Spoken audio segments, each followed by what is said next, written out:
The community center's hardwood floors gleamed under the afternoon sunlight streaming through tall windows, and Margaret Chen stood in the doorway, her hand gripping the strap of her purse so tightly her knuckles had gone white. She'd driven past this building 3 times in the last 20 minutes, circling the block like a teenager, working up courage for a first date. Which was ridiculous. She was 72 years old, for heaven's sake. She'd raised 3 children, buried a husband, and run a successful catering business for 30 years. A simple dance class shouldn't make her palms sweat. But here she was, sweating. "You must be Margaret." A woman with silver hair cut in a stylish bob and wearing a flowing purple tunic appeared at her elbow. Her smile was warm and genuine, the kind that crinkled the corners of her eyes. "I'm Linda Ramirez. I teach the class. Your daughter called ahead and told me you might be joining us today." Of course Emily had called. Margaret's youngest daughter had been relentless about this dance class ever since Margaret had mentioned, just once, in passing, that she missed dancing. That had been 6 months ago, but Emily had the memory of an elephant and the determination of a bulldozer when she thought she knew what was best for her mother. "I'm just observing today," Margaret said quickly, already planning her escape route. "I'm not sure this is really for me." "That's perfectly fine," Linda said, her tone easy and understanding. "Though I should warn you, we're a pretty irresistible bunch. Come on in and meet everyone." Before Margaret could protest, Linda had linked their arms and was guiding her into the studio. About 15 people were scattered around the room, ranging in age from what looked like early 60s to well into their 80s. Some were stretching, others chatting in small groups. Soft jazz played from speakers mounted in the corners, and the atmosphere was relaxed, almost festive. Margaret's chest tightened. Richard would have loved this. He'd been the dancer in their marriage, always pulling her onto the floor at weddings and parties, spinning her around their kitchen while dinner simmered on the stove. She'd protested, laughed, told him he was being silly, but she'd loved it. Loved the way he'd held her, the way he'd made her feel graceful and young and cherished. 3 years. It had been 3 years since the heart attack had stolen him away on an ordinary Tuesday morning. 3 years of learning to sleep alone, to eat dinner in front of the television, to make decisions without consulting her partner of 47 years. 3 years of her children tiptoeing around her grief, of well-meaning friends trying to set her up with widowers from their book clubs and church groups. She'd thought she was done with all of that. Done with romance, with companionship, with the vulnerability that came with opening your heart to another person. At her age, wasn't it easier to just accept that she'd had her great love, that some people got one chance at happiness, and she should be grateful for the decades she'd had with Richard? "Everyone, this is Margaret," Linda announced, clapping her hands to get the group's attention. "She's thinking about joining our class. Let's make her feel welcome." A chorus of hellos and waves greeted her, and Margaret managed a small smile, feeling like a specimen under a microscope. She was about to excuse herself to thank Linda for her time and make a dignified retreat to her car when the door behind her opened.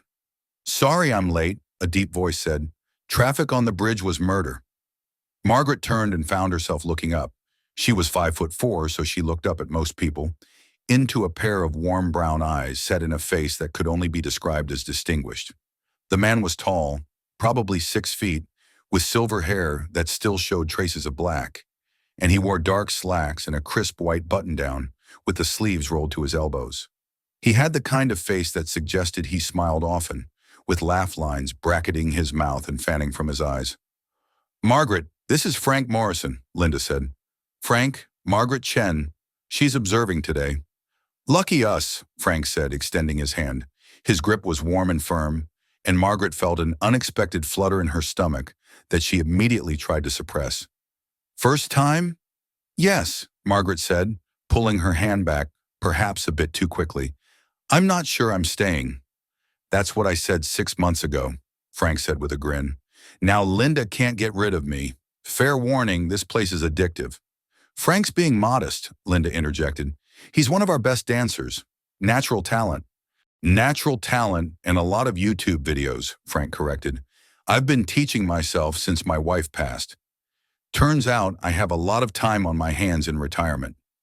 There it was, that shared experience, that common ground of loss.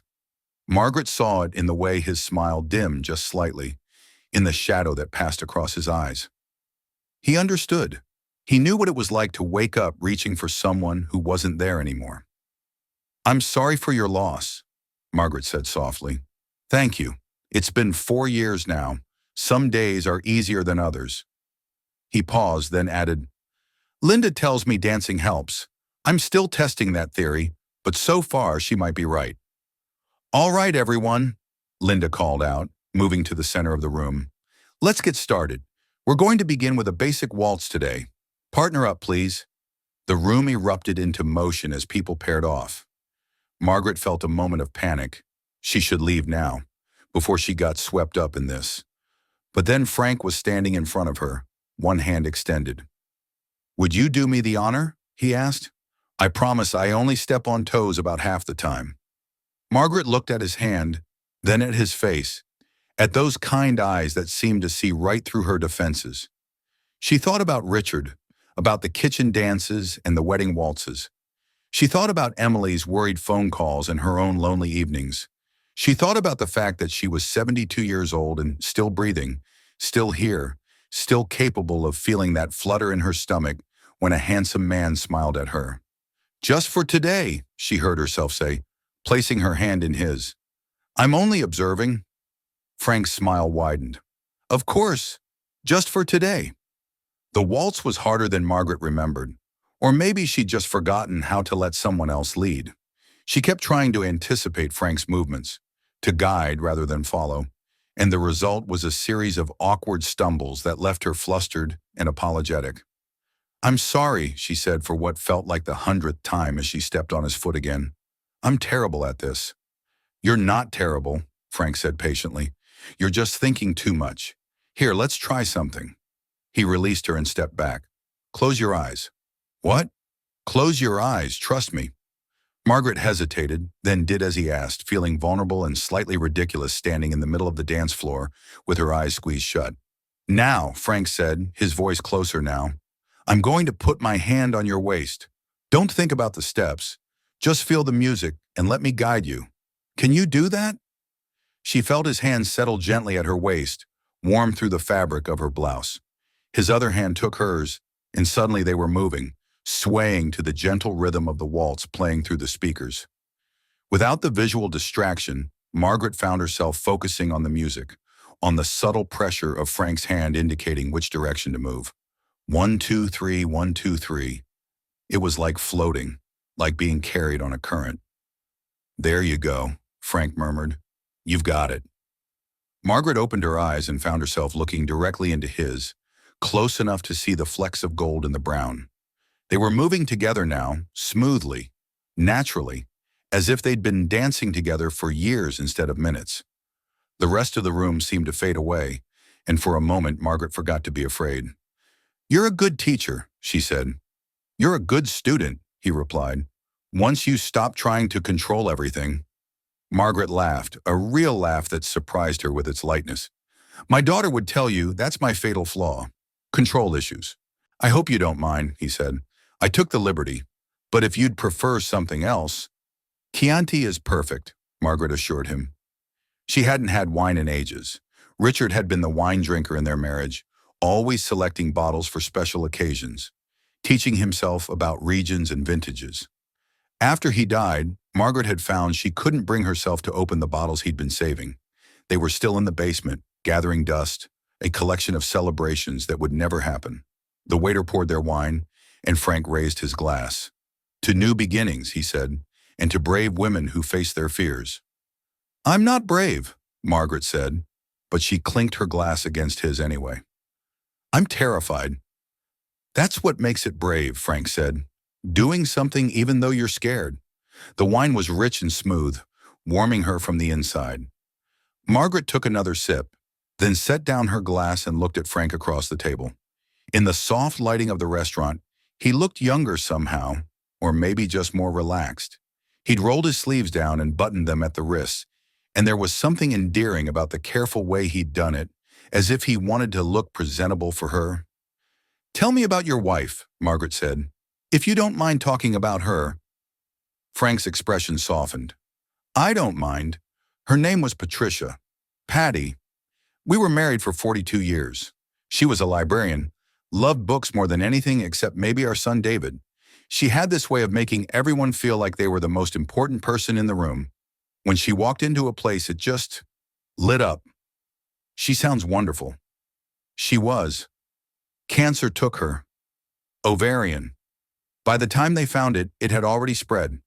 She fought for 2 years, but he trailed off, staring into his wine glass. The last 6 months were hard, really hard. I took care of her at home, and I'm glad I did, but watching someone you love fade away like that, it changes you. Margaret reached across the table and placed her hand over his. I'm so sorry, Frank. He turned his hand over, lacing his fingers through hers. Thank you. What about your husband? You said his name was Richard? Richard Chen. We met in college. I was studying business. He was in engineering. He was brilliant, funny, kind. We built a life together. 3 kids, a business, a home. And then one morning he was just gone. Heart attack. The doctor said he probably didn't feel any pain, that it was quick. I'm supposed to find comfort in that, but I don't. I just feel cheated. We were supposed to have more time. There's never enough time, Frank said quietly. Even if we'd had 50 more years, it wouldn't have been enough. They sat in silence for a moment, hands still linked across the table. 2 people who understood the particular ache of loving someone and losing them. The waiter appeared to take their order, and they reluctantly separated, Margaret ordering the chicken piccata and Frank choosing the lasagna. So, Frank said once the waiter had left, tell me about this catering business. Are you still running it? Margaret shook her head. I sold it about a year after Richard died. My heart wasn't in it anymore. We'd built it together, you know? He handled the business side, I handled the creative side. Without him, it felt like I was only doing half the job. Do you miss it? Sometimes. I miss the creativity, the satisfaction of creating something beautiful and delicious. I miss my staff. We were like a family. But I don't miss the stress, the long hours, the constant pressure.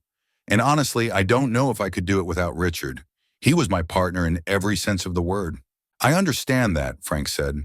I was a high school history teacher for 35 years. Loved it. But after Patty died, I couldn't go back. Being around all those kids, all that life and energy and future, it felt wrong somehow, like I didn't deserve to be part of it anymore. Do you still feel that way? Frank considered this. Less so now. Time helps, and staying busy helps. I volunteer at the library. Patty would have liked that. I take classes at the community college.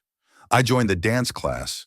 I'm trying to figure out who Frank Morrison is when he's not someone's husband or someone's teacher. It's harder than I expected.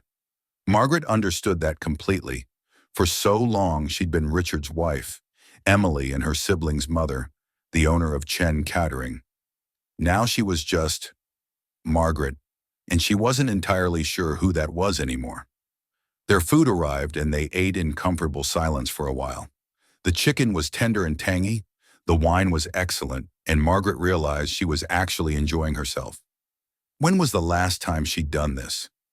Gone out to dinner with someone who wasn't family, who didn't know every story and every scar. Can I ask you something? Frank said, twirling pasta on his fork.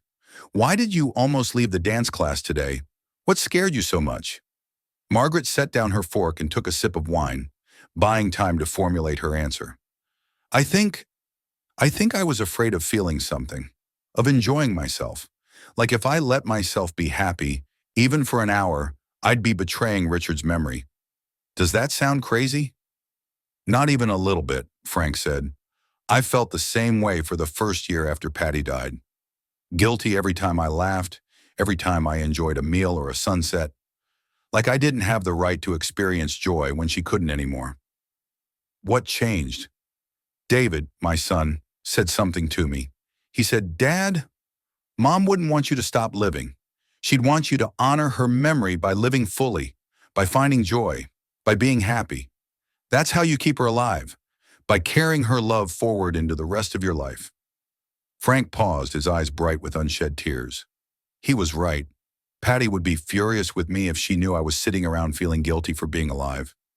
Margaret felt her own eyes sting. Richard would say the same thing. He was always telling me to enjoy life, to not take things so seriously. He'd probably be thrilled that I went to a dance class. Then maybe we owe it to them, Frank said softly.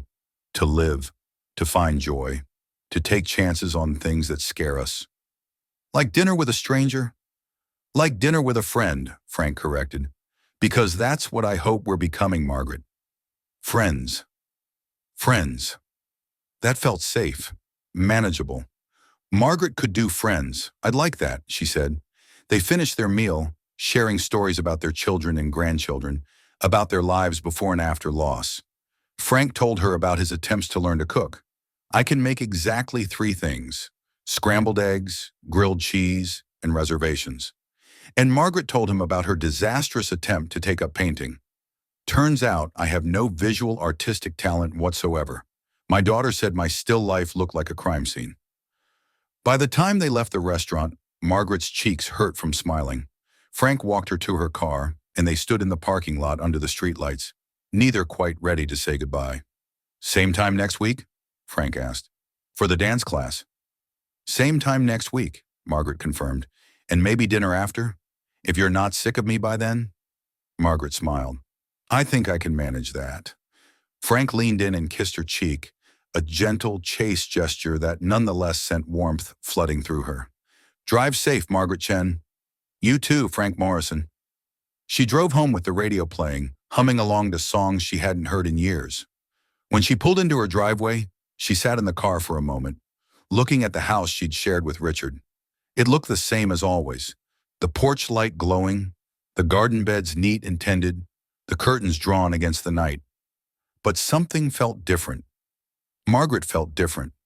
Lighter somehow, as if she'd set down a burden she hadn't realized she'd been carrying.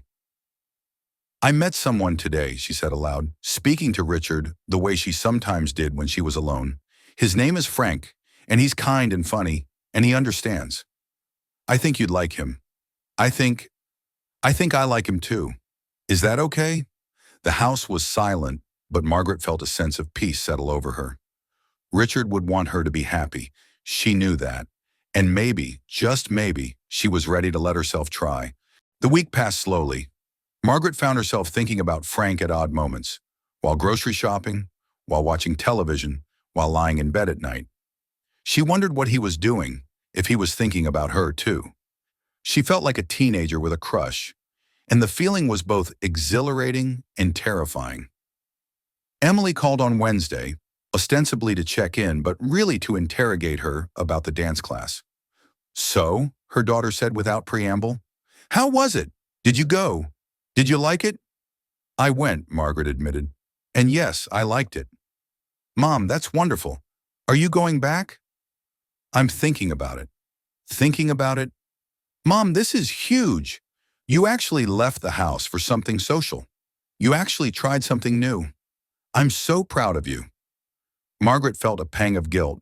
Had she really become so isolated that her daughter was proud of her for simply attending a dance class? There's something else, Margaret said before she could talk herself out of it. I met someone, a man. His name is Frank. The silence on the other end of the line was deafening. Emily, are you still there? I'm here, Emily said, her voice careful. I'm just processing. You met a man? Like a romantic interest? I don't know about romantic, Margaret said quickly. We're just friends. We had dinner after class, and we're going to have dinner again this week. That's all. That's all?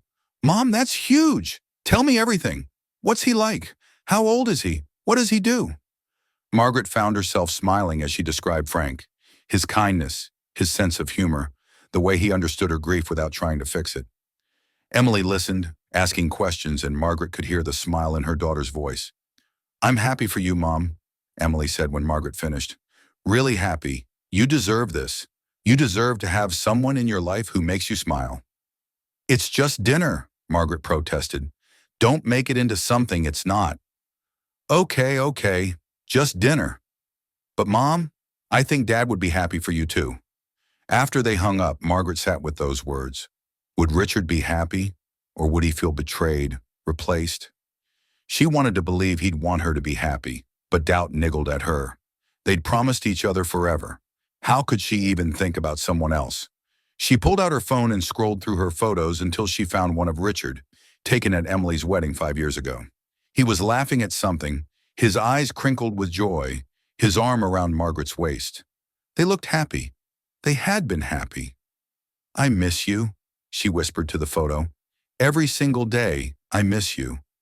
But I'm lonely, Richard. And Frank makes me feel less lonely. Is that wrong?" The photo, of course, didn't answer. But as Margaret looked at Richard's smiling face, she thought about all the times he'd encouraged her to try new things, to step outside her comfort zone. He'd been the one to suggest she start the catering business.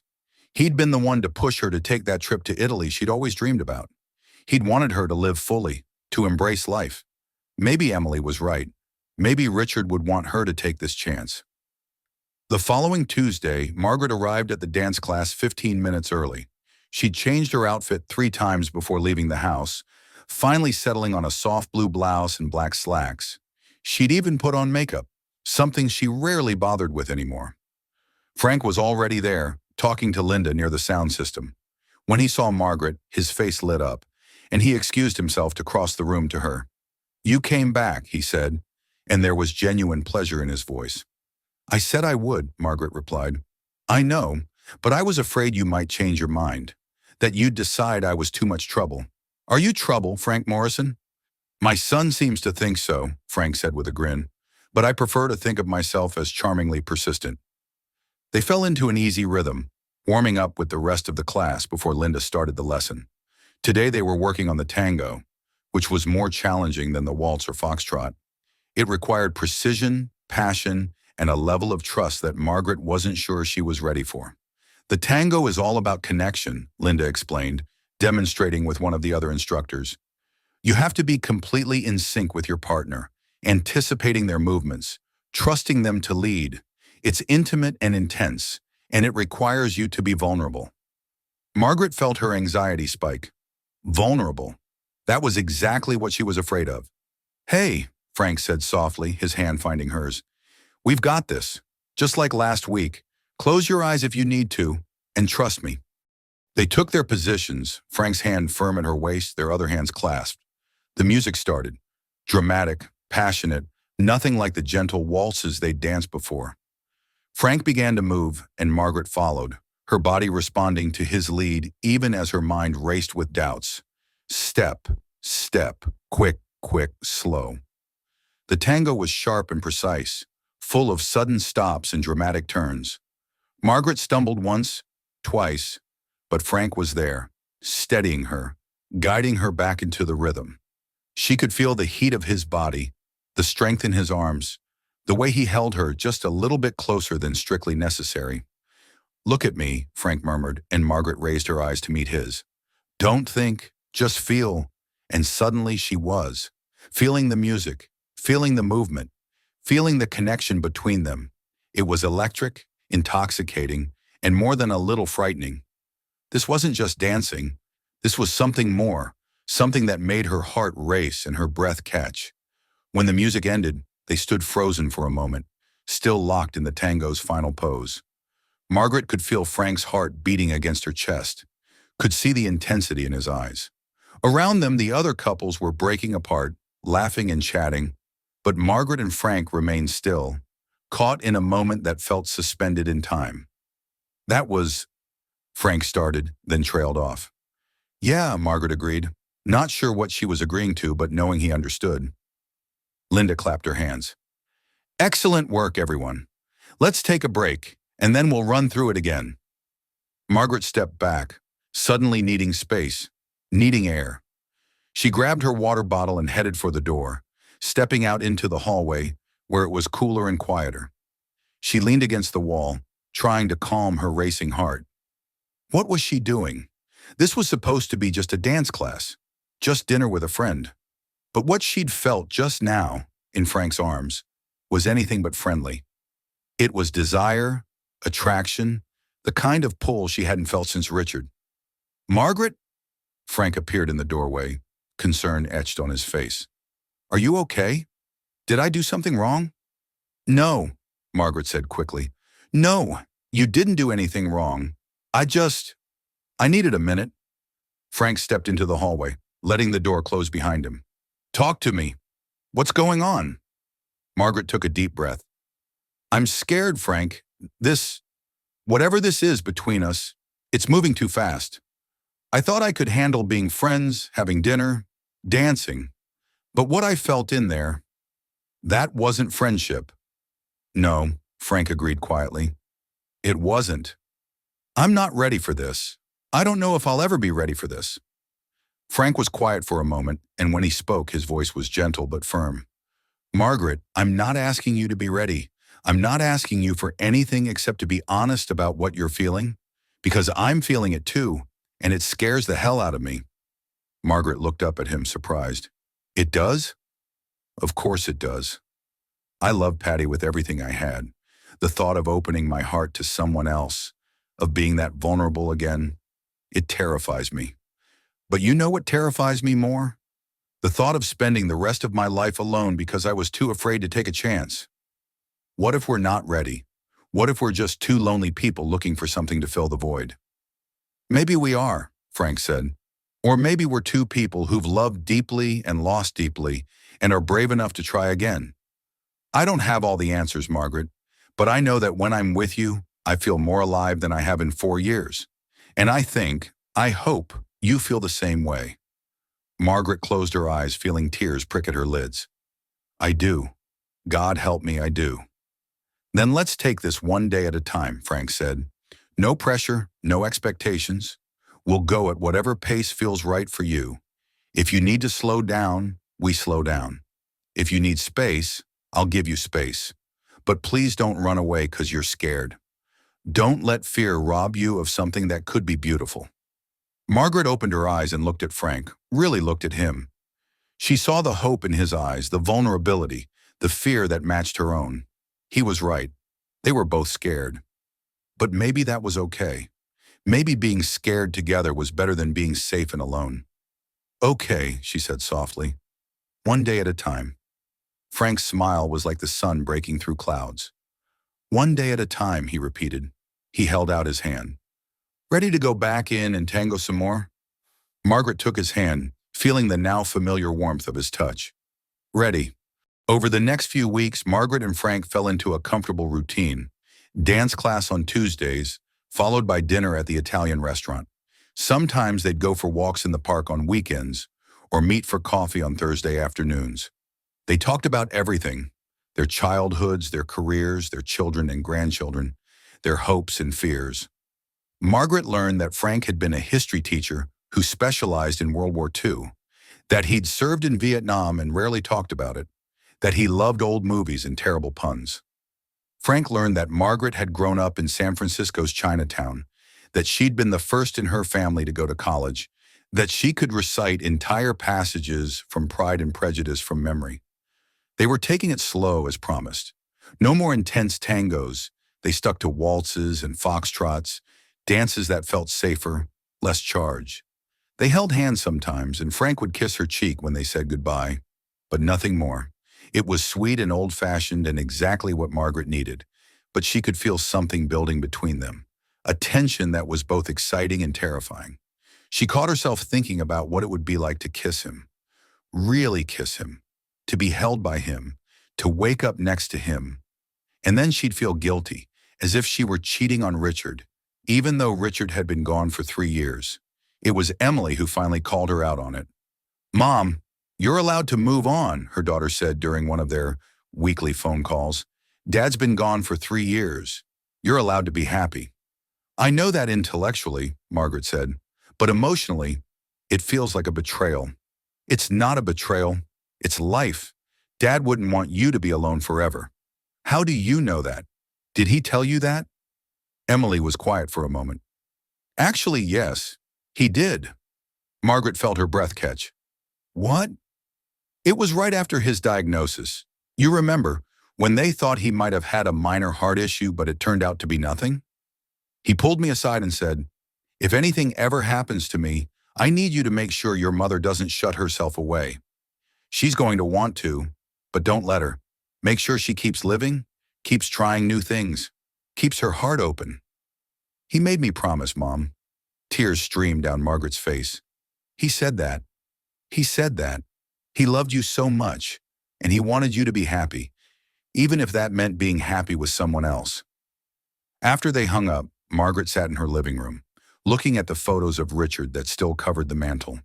She'd been holding on to him so tightly, afraid that if she let go even a little bit, she'd lose him completely. But maybe holding on so tightly was what was keeping her stuck. "I'll always love you," she said to his photo. "But I think I'm ready to love someone else too. Is that okay?" The house was silent, but Margaret felt a sense of peace wash over her. Richard would want her to be happy. He'd said as much to Emily. And Frank made her happy.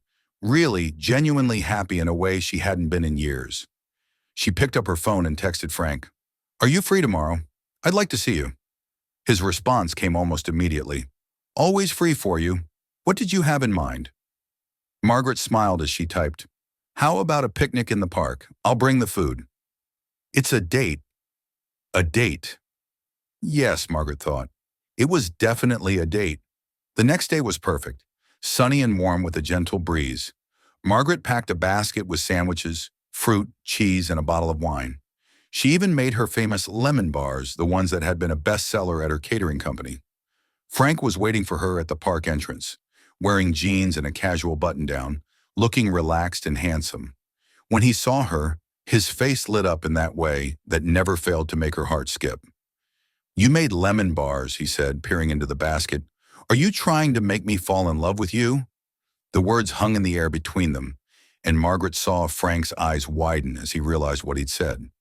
"I mean, I didn't mean to," he stammered. "Frank," Margaret said gently, setting down the basket, "it's okay. It's too soon. I shouldn't have said that. I'm sorry." "Don't be sorry." Margaret took a deep breath, gathering her courage. "Because I think I might be falling in love with you too." Frank stared at her, hope and disbelief warring on his face. "You do?"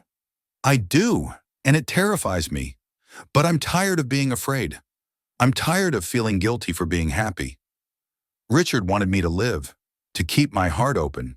And you make me want to do that."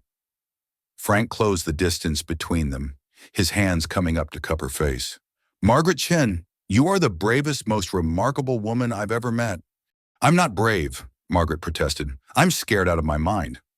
"That's what makes you brave," Frank said, echoing his words from their first dinner together.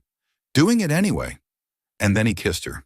It was soft and sweet and tentative, a question more than a statement. Margaret felt tears slip down her cheeks as she kissed him back, her hands coming up to rest on his chest. She could feel his heart beating, strong and steady, and she marveled at the fact that she was here, doing this, opening her heart to someone new. When they finally pulled apart, they were both smiling through tears. "So," Frank said, his voice rough with emotion. "Picnic?" "Picnic," Margaret agreed. They found a spot under a large oak tree and spread out the blanket Margaret had brought. They ate and talked and laughed, and Margaret felt lighter than she had in years. This was what happiness felt like. This was what living felt like. "Can I ask you something?" Frank said, as they were packing up the remains of their picnic. "Anything. Will you come to dinner at my house next week? I want to cook for you. Well, attempt to cook for you. I can't promise it'll be good, but I promise it'll be made with love." Margaret smiled. "I'd like that, but only if you let me help. I can't just sit there and watch you struggle in the kitchen." "Deal. Though I should warn you, my kitchen is a disaster. Patty was the organized one. I'm more of a throw everything in a drawer and hope for the best kind of guy. I think I can handle that." As they walked back to their cars hand in hand, Margaret felt a sense of rightness settle over her. This was where she was supposed to be, not stuck in the past, mourning what she'd lost, but here in the present, embracing what she'd found.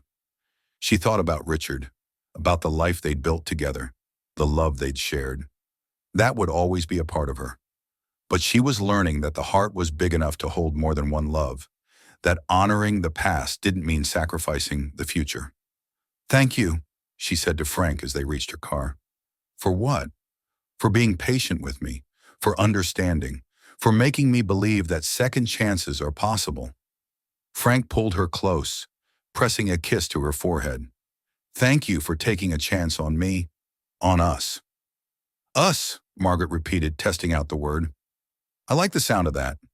"Me too," Frank said. "Me too." The dinner at Frank's house was both a disaster and a delight. He'd attempted to make chicken parmesan, but the chicken was slightly overcooked and the sauce was too salty. Margaret had stepped in to help, and together they'd salvaged the meal, laughing the entire time at Frank's culinary mishaps. "I told you I couldn't cook," Frank said as they sat down to eat. "You tried, and that's what matters," Aunt Margaret said. "Besides, it's not that bad. A little salt never hurt anyone." "You're being kind. This is terrible." "Okay, it's a little terrible," Margaret admitted with a laugh. "But the company is excellent, so it balances out." After dinner, Frank gave her a tour of the house. It was a beautiful old Victorian, full of character and charm, but Margaret could see what he'd meant about it being full of memories. There were photos of Patty everywhere, on the walls, on the mantel, on the bookshelves. Margaret felt a pang of something. Not quite jealousy, but a recognition that she was stepping into a space that had belonged to someone else. "I know there are a lot of pictures," Frank said, noticing her gaze. "David keeps telling me I should take some down, but I can't bring myself to do it. This was her home. She should still be here, in some way." "I understand," Margaret said. "My house is the same way. Richard is everywhere." They ended up in the living room, sitting on the couch with glasses of wine. Frank put on some music, soft jazz, the kind they danced to in class, and they sat in comfortable silence for a while. "Can I tell you something?" Frank said eventually. "Something I haven't told anyone else?" "Of course. I feel guilty sometimes about being happy with you, like I'm betraying Patty's memory by moving on." Margaret set down her wine glass and took Frank's hand. "I feel the same way about Richard, but my daughter told me something that helped. She said Richard made her promise to make sure I kept living, kept my heart open. He wanted me to be happy, even if that meant being happy with someone else."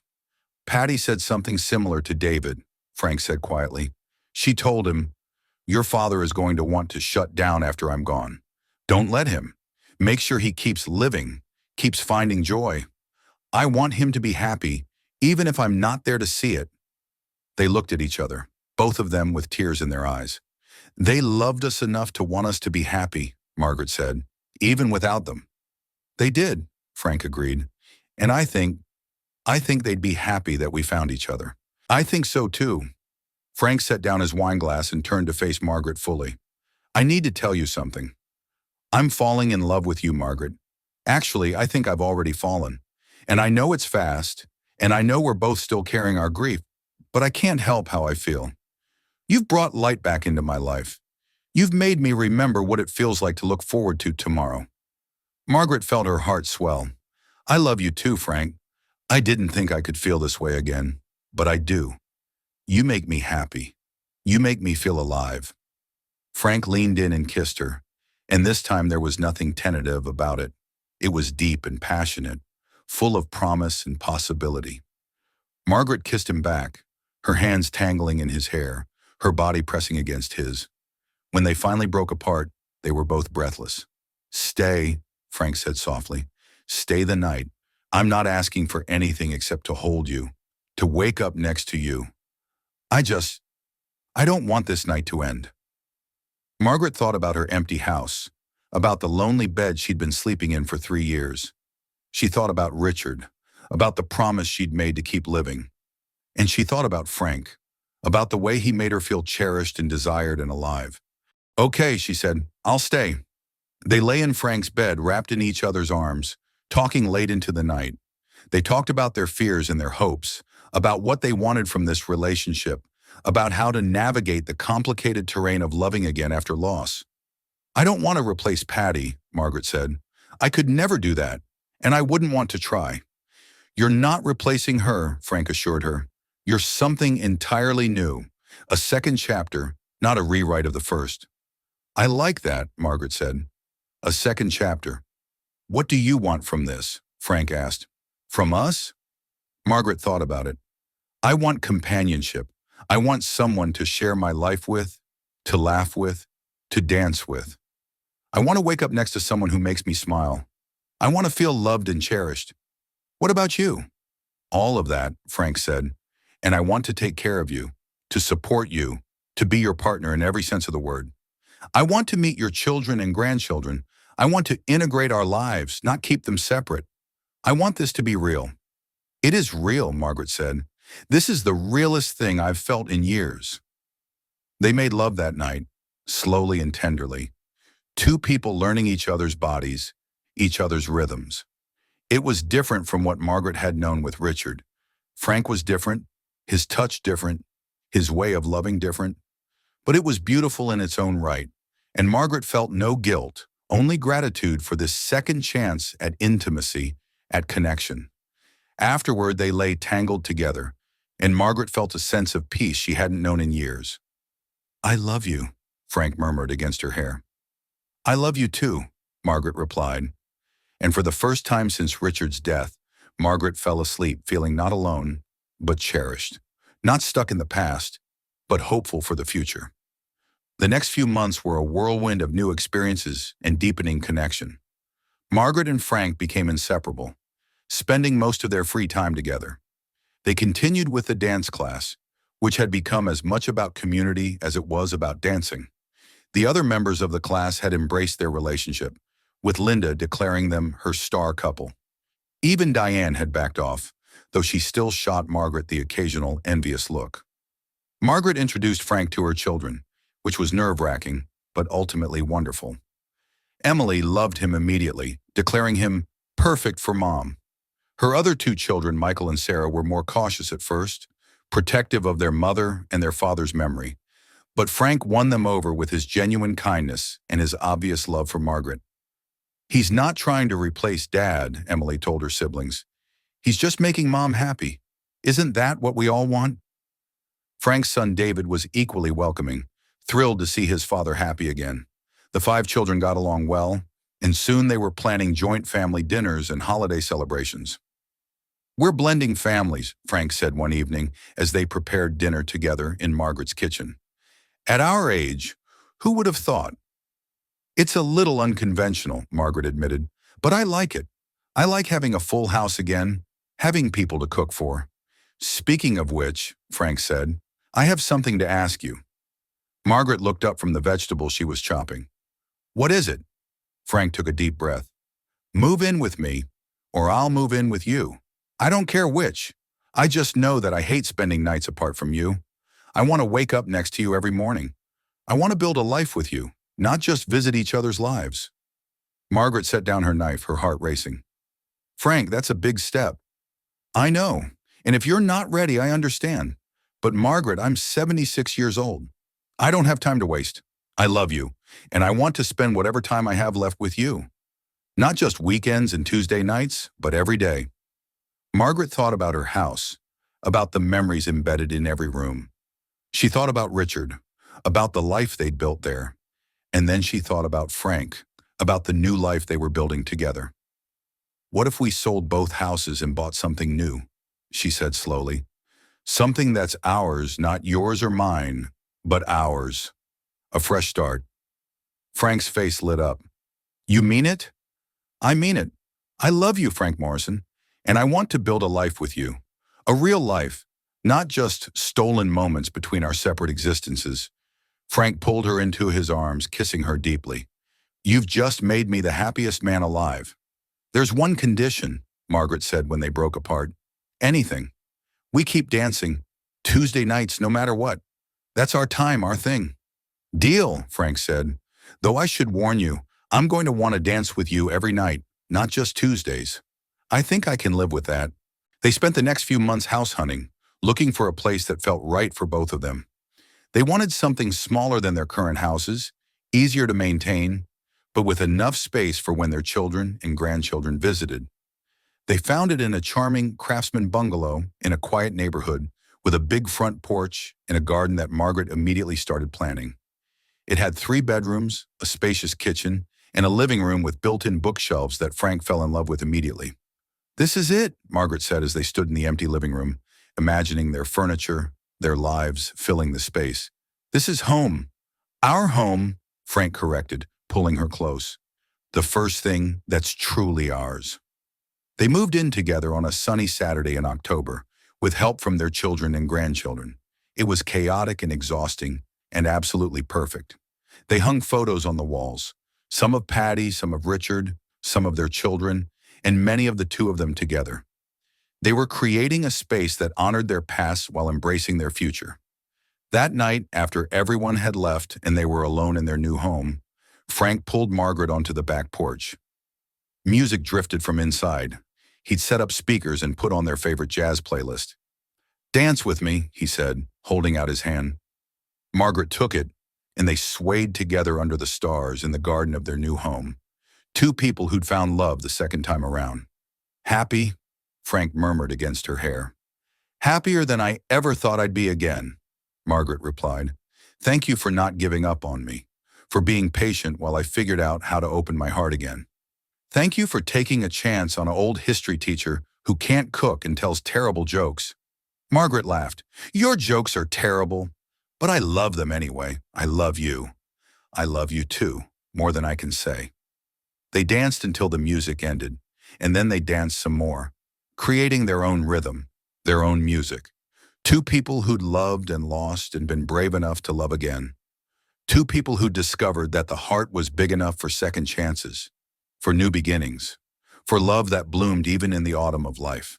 1 year later, Margaret stood in front of the mirror in her bedroom, adjusting the simple cream-colored dress she'd chosen for the occasion. It wasn't a traditional wedding dress. She was 73 years old after all, and this was her second marriage. But it was beautiful, elegant, and it made her feel special. "You look gorgeous, Mom," Emily said from the doorway, her eyes bright with tears. "I'm too old to be gorgeous," Margaret protested. "You're never too old to be gorgeous. And you're glowing. Frank makes you glow." Margaret smiled, thinking about Frank, who was probably in the other room being fussed over by David. They'd decided to have a small ceremony in the garden of their home, with just their children, grandchildren, and a few close friends. Linda from the dance class was officiating. She'd gotten ordained online specifically for the occasion. "Are you nervous?" Emily asked. "A little," Margaret admitted. "Not about marrying Frank. I'm sure about that. But I keep thinking about your father, wondering what he'd think." "He'd be happy for you," Emily said firmly. "He loved you enough to want you to be happy, even without him. And Frank is a good man. Dad would approve." There was a knock on the door, and Michael poked his head in. "It's time, Mom. Everyone's ready." Margaret took a deep breath, then nodded. "Okay, let's do this." She walked through the house and out onto the back porch, where chairs had been set up in rows facing a simple arch decorated with flowers. Their children and grandchildren were seated, along with friends from the dance class and neighbors from their new street. And there, standing under the arch, was Frank. He looked handsome in his dark suit, his silver hair gleaming in the afternoon sunlight. When he saw Margaret, his face lit up with such joy, such love, that Margaret felt tears prick her eyes. She walked down the makeshift aisle, not to music, but to the sound of birds singing and leaves rustling in the breeze. When she reached Frank, he took her hands in his and she could feel them trembling slightly. "Hi," he whispered. "Hi," she whispered back. Linda cleared her throat and began the ceremony. She talked about love and loss, about second chances and new beginnings. She talked about how Margaret and Frank had found each other in the autumn of their lives and had been brave enough to take a chance on love. "Do you, Frank Morrison, take Margaret Chen to be your lawfully wedded wife?" Linda asked. "I do," Frank said, his voice strong and sure. "I absolutely do." "And do you, Margaret Chen, take Frank Morrison to be your lawfully wedded husband?" Margaret looked into Frank's eyes, seeing all the love and hope and promise there. She thought about Richard, about the life they'd shared, and she felt nothing but gratitude. And then she thought about Frank, about the life they were building together, and she felt nothing but joy. "I do," she said. "Then by the power vested in me by the internet and the state of California," Linda said with a grin. "I now pronounce you husband and wife. Frank, you may kiss your bride." Frank pulled Margaret close and kissed her, and their family and friends erupted in applause and cheers. When they broke apart, both of them were crying and laughing at the same time. The reception was held in the garden, with food catered by Margaret's former company. Her old staff had insisted on doing it as a wedding gift. There was music and dancing, and at one point Frank pulled Margaret onto the makeshift dance floor. "May I have this dance, Mrs. Morrison?" he asked. "You may, Mr. Morrison," Margaret replied. They danced to "The Way You Look Tonight," swaying together as they had that first day in dance class, as they had countless times since. Around them, their children and grandchildren danced too, and Margaret felt overwhelmed with gratitude for this moment, this life, this second chance at love. "Happy?" Frank murmured. "Happier than I ever dreamed possible," Margaret replied. "Thank you for finding me. Thank you for loving me. Thank you for letting me," Frank said. "Thank you for being brave enough to try again."